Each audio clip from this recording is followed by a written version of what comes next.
Hai, kembali lagi di Kabar Ajaib bersama saya Yazid Muammar. Seperti biasa, saya akan membawakan kabar terkini seputar ekonomi dan pasar modal dalam sepekan terakhir.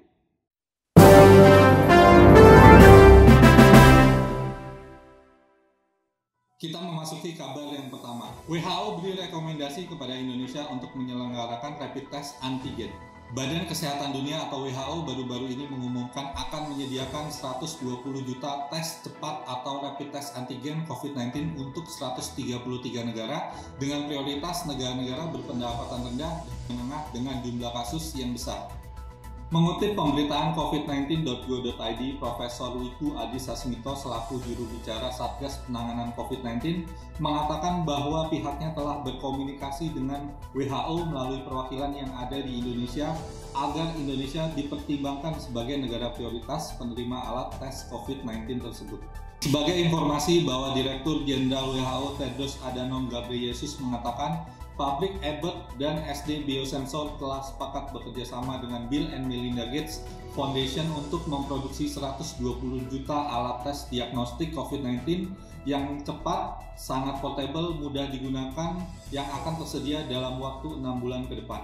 Harga alat tes antigen ini pun dibanderol dengan sangat murah, yakni hanya $5 Amerika Serikat atau setara Rp75.000 menggunakan kurs 14.900. Kita memasuki kabar yang kedua. Hampir kembali ke level 5.000, IHSG alami profit taking di akhir pekan.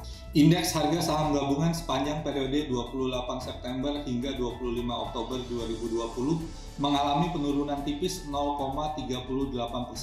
Indeks terkoreksi di penghujung pekan dengan pelemahan 0,87% ke level 4.926 karena investor domestik terdorong melakukan profit taking selang sehari sebelumnya IHSG meroket lebih dari 2%. Secara sektoral, industri dasar menjadi indeks yang paling menghijau dengan penguatan 3,06%. Sementara aneka industri menjadi yang paling merana dengan penurunan minus 3,68%.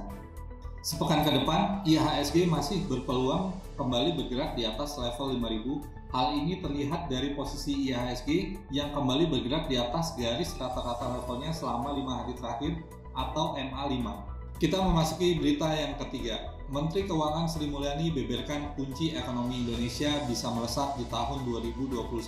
Pemerintah melalui Menteri Keuangan Sri Mulyani optimis bahwa pemulihan ekonomi Indonesia akan terjadi pada tahun 2021 dengan proyeksi pertumbuhan berada pada kisaran 5%. Kedua ialah ketersediaan vaksin. Sri Mulyani mengatakan timeline ketersediaan vaksin dapat mengurangi ketidakpastian yang masih tinggi saat ini. Ketiga ialah pemulihan ekonomi, juga akan tetap didorong baik dari sisi permintaan maupun pasokan. Dari sisi permintaan, pemerintah tetap akan menguncurkan bantuan sosial untuk meningkatkan daya beli, khususnya kepada masyarakat kelas bawah dan menengah ke bawah yang jumlahnya mencapai 40% dari total jumlah masyarakat Indonesia. Kita memasuki kabar keempat sekaligus kabar terakhir. DPR Amerika Serikat setujui paket stimulus raksasa senilai 2,2 triliun US dollar. Setelah aksi tarik-menarik yang terjadi sejak Agustus 2020 lalu, DPR Amerika Serikat yang dikuasai Partai Demokrat akhirnya menyetujui stimulus fiskal senilai 2,2 triliun US dollar atau 32.648 triliun pada Kamis 1 Oktober 2020 atau minggu lalu. Ketua DPR Nancy Pelosi mengesahkan setelah sengitnya pemungutan suara, di mana suara yang setuju berjumlah 214 melawan suara yang tidak setuju 207 suara. Meski sudah disahkan DPR, usulan stimulus ini masih akan dibahas di Senat yang dikuasai Partai Republik. Sebagai catatan, Ketua Senat McConnell dari Partai Republik menilai stimulus tersebut sangatlah aneh.